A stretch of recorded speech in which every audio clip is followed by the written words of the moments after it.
I'm so excited to be back at Bay Path's Women's Conference here in Massachusetts. It's an encore because I was here last year and so many people requested me to come back that they obliged. So I'm back. I'm talking about business readiness, which is different than change management, and how we as women can really lead better during changing times. But I love women's conferences because it gives me the opportunity to not just tell my professional research, but to also share stories about what it's like to be a mom and a founder and a CEO of our own company. There's just so many women here who have been successful in creating their own companies, and it's fun to get their support and share all of our common stories.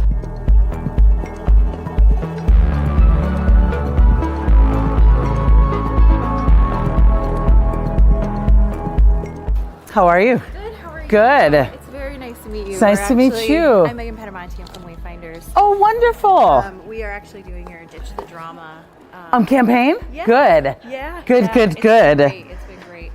I am thrilled. Thanks to you guys. You asked for me back from last year. Those of you that were here, thank you for writing that on your feedback. We're going to take what I talked about last year about no ego and move it to a new level about change. So I want to challenge a lot of what you've been taught about change, a lot of the ways you've approached change, and really call you up to greatness today. We want to get you all saying why not to change, right? So that's the theme of the conference. He said, people don't get hurt falling. You need to really question what you're saying. If you really look at it, people don't get hurt falling, people get hurt resisting falling. And so it got me to thinking later in life, as I was doing a year of research on change, that it probably isn't change that hurts. It's the resisting of change that hurts. And it's pretty irrational because most people spend a lot of time resisting change and slowing it down and procrastinating it and drawing it out. And it's not the change that hurts, it's the resisting change that hurts. And resisting change is really the work of the ego. It's wanting our preference, our personal preference and comfort to trump potential, what the world could be.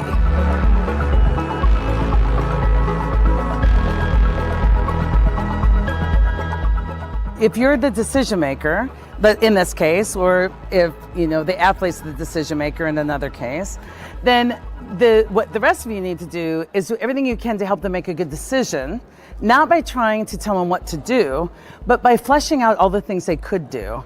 And then how you know you're doing well, coming to the table, you're not the decision maker, is that you are able to try a lot of ideas and play it out, and you're not attached to any of them. The minute you're attached to an idea, and that happens in families a lot, the minute you're attached to an idea, you try and do motive on other people and you try and drive your agenda and you cloud your own thinking, and as a group, as a family, you won't make the best decision. It is not that change is hard. We've got to stop believing that change is hard. It's only hard for the unready. Your level of readiness, according to my research, determines how hard change is. How many of you try and do a change effort and get everybody on? I take the willing. I only work with the willing.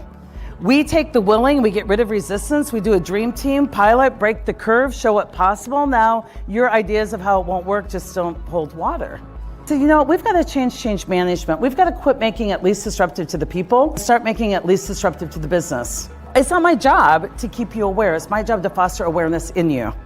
So every time we interact, I will be asking, what are the key disruptors in our industry? What have you learned? What blew your mind today? How have you blown the minds of others? What TED Talks have you done? What development have you done? What have you shared? In my group, there's emails going around all the time with read this article, listen to this podcast, listen to this blog.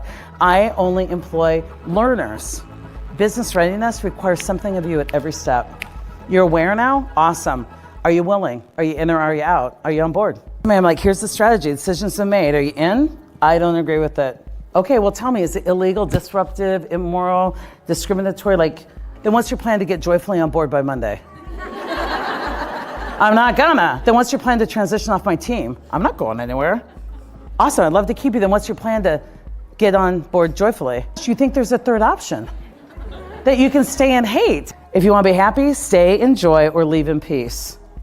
Anything in your life. But if you stay and critique and sabotage, you'll just be miserable. So this was important. Are you willing? Now that you're willing, will you advocate? Because too many times willing people sit silent. We got to move from bystanders to upstanders in more than just work in our lives. I also have a podcast, and follow me at Wakeman. Thank you.